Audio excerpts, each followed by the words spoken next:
حضرت عمر رضی اللہ تعالیٰ عنہ جب ایمان لائے تو آپ نے ایک ایک کافر کے گھر کے دروازے پہ کھڑے ہو کے کہا کہ تم کمزوروں کو مارتے تھے، میں تمہیں بتانے آیا ہوں میں محمد عربی کا نوکر بن گیا۔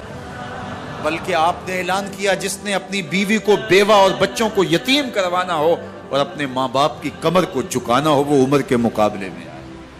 اللہ اکبر۔ زنیرہ نامی ایک خاتون تھی، بہت کمزور، راوی کہتا ہے کہ اس کی ہڈیوں میں گودا نہیں تھا، عشق رسول تھا، اور اس کا ظالم آقا اس کو مارتا ہے، اور جب مار مار کے تھک جاتا ہے ادھر سے عمر آ رہے ہیں، یہ اسلام لانے کی پہلے کی کہانی ہے، ادھر سے عمر آ رہے ہیں تو اس نے کہا عمر تم جوان آدمی ہو تو یہ چھوڑتی نہیں ہے اپنے نبی کا نام، ذرا تم آؤ۔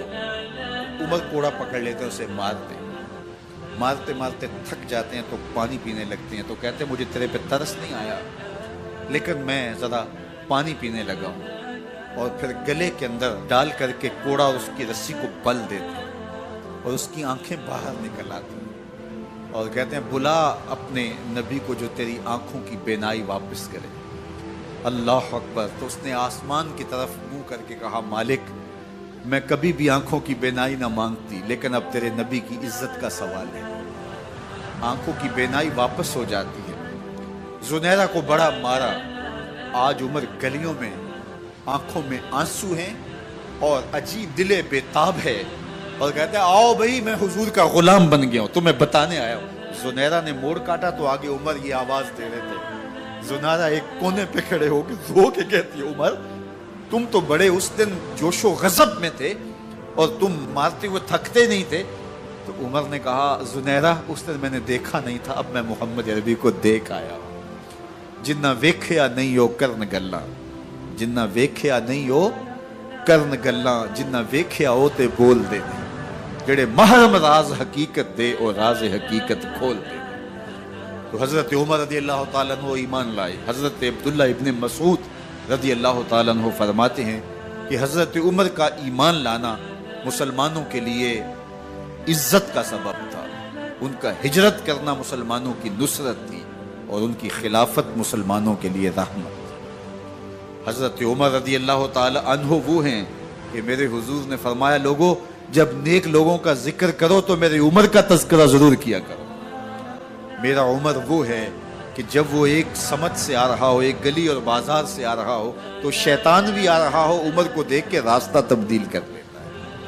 حضرت عمر رضی اللہ تعالی عنہ کی طبیعت کے اندر جو جاہ و جلال تھا، طبیعت کے اندر جو سختی تھی، وہ اسلام کے اندر آ کر بھی قائم رہی، اور آپ نے وہی سختی، وہی جاہ و جلال جو پہلے مسلمانوں کے خلاف تھا، اب کفار کے خلاف، منافقین کے خلاف حضرت عمر کی طبیعت کے اندر وہ جوش و خروش بدستور موجود ہے۔ لیکن جس دن آپ خلیفہ بنے تو اس دن آپ نے ممبر پہ چڑھ کے جو خطبہ دیا اس میں کہا لوگوں میں سخت اس لیے تھا کہ رسول اللہ نرم تھے، پھر میں سخت اس لیے تھا کہ حضرت ابو بکر صدیق نرم تھے، اب میں تخت خلافت پہ بیٹھا ہوں، اب میری سختی جو ہے وہ نرمی میں تبدیل ہو گئی، صرف فاسقوں، فاجروں اور باغیوں کے لیے میں سخت ہوں، باقی تمہارے لیے نرم ہوں۔ سب سے کم جو تنخواہ بیت المال سے اگر کسی وجود نے لی ہے تو وہ حضرت عمر رضی اللہ تعالیٰ عنہ نے صرف 2 جوڑے لیتے تھے سال میں، اور راوی کہتا ہے کہ میں نے دیکھا ہے کہ اس میں بھی 17 پیوند لگے ہوتے تھے۔ حضرت عمر رضی اللہ تعالیٰ عنہ کا طرز زندگی، آپ کا انداز معاشرت اور آپ کا انداز خلافت، ہر لمحہ آپ کی زندگی کا اٹھا کے دیکھیے کتنی مرتبہ قرآن حضرت عمر کی رائے کے مطابق نازل ہے۔ اللہ تعالیٰ جل شانہ نے ان کو صاحب الہام بنایا تھا۔ ہر امت میں کوئی صاحب الہام ہوتا ہے، حضور کی امت کا صاحب الہام حضرت عمر رضی اللہ تعالیٰ، اور آقا کریم نے انہیں اپنا وزیر قرار دیا۔ فرمایا میرے 2 وزیر آسمانوں میں ہیں، 2 وزیر زمینوں میں ہیں، آسمانوں کے وزیر جبرائیل اور میکائیل ہیں اور زمین کے وزیر ابو بکر اور عمر رضی اللہ تعالی عنہما۔ ایک دن حضرت عمر بیٹھ کے رو رہے تھے تو کسی نے کہا حضرت رو کیوں رہے ہیں؟ فرمایا کہ میں اس لیے رو رہا ہوں کہ فلاں پل سے بکریاں گزری ہیں، تو پل کے اندر شکستگی تھی، ٹوٹا ہوا تھا پل درمیان میں، اس میں ایک بکری کی ٹانگ ٹوٹ گئی ہے۔ تو میں ڈرتا ہوں کہ میرا رب یہ نہ پوچھے کہ عمر تو نے پل صحیح تعمیر نہیں کروائے تھے کہ ایک بکری کی ٹانگ کیوں ٹوٹی ہے۔ یہ ہیں حضرت عمر رضی اللہ تعالی عنہ۔ اللہ اکبر۔ تو اللہ تعالیٰ جل شانہ نے حضرت سیدنا عمر بن خطاب رضی اللہ تعالیٰ عنہ سے جو کام لیا، مختصر دور خلافت کے اندر 10 سال 6 ماہ 4 دن آپ نے خلافت فرمائی ہے، لیکن کہاں سے چلے اور یہاں مکران تک، بلوچستان کا حصہ ہے، یہاں تک آپ کے سلطنت کی حدود وسیع، ادھر آرمینیا تک جا پہنچے، حمص فتح کیا، قادسیہ، یرموک۔ آپ ذرا دیکھیے کہ کہاں تک آپ کی فوجوں کے گھوڑے دوڑتے رہے، اور اللہ تعالیٰ جل شانہ نے ان کو جو توانائی، عدل و انصاف کی قوت عطا فرمائی۔ اللہ اکبر۔ جب زمین پہ عدل کیا ہو تو زمین بھی حکم مانتی ہے، اور حضرت عمر وہ تھے جن کا حکم ہوائیں بھی مانتی تھی، زمین بھی مانتی تھی، جن کا حکم جو ہے وہ آگ بھی تسلیم کرتی تھی اور دریا بھی ان کا حکم مانا کرتے تھے۔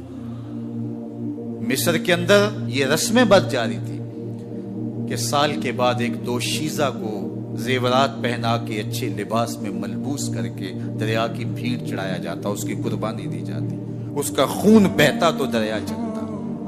جب مسلمانوں نے مصر فتح کیا تو گورنر نے لکھا کہ اسلام تو اس طرح کی رسوم کی اجازت نہیں دیتا، لیکن خشک سالی ہے، لوگوں کی فصلیں ویران پڑی ہے، تو حضرت کیا کیا جائے؟ تو حضرت عمر رضی اللہ تعالیٰ عنہ کاغذ کے ٹکڑے پہ لکھتے ہیں بسم اللہ الرحمن الرحیم، مصر کے نیل کی جانب عمر کا خط لکھتے ہیں، اے نیل اگر تو اللہ کے حکم سے چلا کرتا ہے تو چل، ورنہ ہمیں تیرے چلنے کی کوئی حاجت نہیں ہے۔ اور قاصد کو کہا یہ خط لے جاؤ اور جا کے دریائے نیل میں پھینک دو۔ قاصد جا کے خط دریائے نیل میں پھینک دیتا ہے، پانی آتا ہے، ایسا دریائے نیل چلا 14 صدیاں ہوئی ہیں آج تک کبھی بند ہی نہیں ہوا۔ دریا حکم مانتے، آگ نکلتی ہے، لوگ حضرت عمر رضی اللہ تعالی عنہ کے پاس آئے، حضرت لاوا پھوٹا ہے، آگ نکل رہی ہے اور مدینے کی طرف بڑھ رہی ہے، اب کیا کیا جائے؟ فائر بریگیڈ تو زمانے میں تھی نہیں۔ عمر نے اپنی قمیض اتاری، جس قمیض پہ 17 پیوند لگے ہوئے تھے چمڑے کے، کہا یہ قمیض لے جاؤ، جدھر آگ بڑھ رہی ہے آگے ڈھالنا، آگ پیچھے بھاگ جائے گی۔ زلزلہ آتا ہے تو زمین پہ دھرا مارتے ہیں، زمین رک جا، کیا عمر نے تیری چھاتی پہ عدل نہیں کیا ہے؟ تو یہ عمر ہیں رضی اللہ تعالی عنہ کہ جن کے انصاف کی وجہ سے، جن کے عدل کی وجہ سے اللہ تعالیٰ کی رحمات، اس کی برکات کا نزول ہوتا تھا، اور اللہ تعالیٰ نے مسلمانوں کو وہ آبرو مند حکومت دی۔ کائنات کی تاریخ کے اندر ایسی حکومت آپ نے نہیں دیکھی ہوگی جو حضرت عمر نے حکومت کی ہے۔ اللہ اکبر۔ فرمایا فرات کے کنارے پہ ایک کتا بھی پیاسا مر گیا تو اس کا حساب بھی عمر سے ہوگا۔ باہر سے سفیر آتا ہے اور آ کے پوچھتا ہے کہ میں امیر المومنین کے، مسلمانوں کے حکمران کے محل میں جانا ہے، تو وہ مسکرا کے کہتے ہیں ہمارے امیر کا تو کوئی محل نہیں ہے۔ کہا کہاں ہے تمہارا امیر؟ کہا مسجد نبوی میں ہوگا یا بیت المال کی اونٹوں کی دیکھ بھال میں لگا ہوگا۔ وہ جب گئے تو مسجد میں نہیں ہے، اللہ اکبر، وہاں گئے تو وہاں بھی نہیں ہے۔ پھر کیا دیکھتے ہیں کہ عمر رضی اللہ تعالی عنہ جنت البقیع کے پاس ایک درخت کے نیچے اینٹ کا سرانہ رکھ کے سوئے ہوئے، تو اس نے کہا عمر تو نے عدل کیا ہے، تجھے کچی اینٹ پہ بھی نیند آ گئی، ہمارے حکمرانوں نے انصاف نہیں کیا، اور وہ بند اور محفوظ کمروں کے اندر بھی سکون اور چین کی نیند نہیں سو سکتے۔ حضرت سیدنا عمر رضی اللہ تعالیٰ عنہ نے اس طرح ان امور سلطنت نبھائے۔ آپ دن کو لوگوں کی دیکھ بھالی کرتے، لوگوں کی ضروریات سنتے سمجھتے، اور جب رات پڑتی لوگ سو جاتے، عمر مدینے کی گلیوں میں پہرا دیتے۔ کائنات نے کوئی ایسا بھی حکمران دیکھا ہوگا؟ اللہ اکبر۔ وہ مجاہد جو مختلف محاذات پہ گئے ہوئے ہوتے، ان کے گھروں کی دیکھ بھالی کرتے، ان کی ضروریات کا خیال رکھتے، ان کی آبرو کا پہرا دیتے۔ راتوں کی تنہائیوں کے اندر حضرت عمر اٹھتے اور جا کے گشت کرتے، چکر لگاتے، دیکھتے کوئی آنکھ پر نم نہ ہو، مفلسی کا کسی گھر میں ماتم نہ ہو۔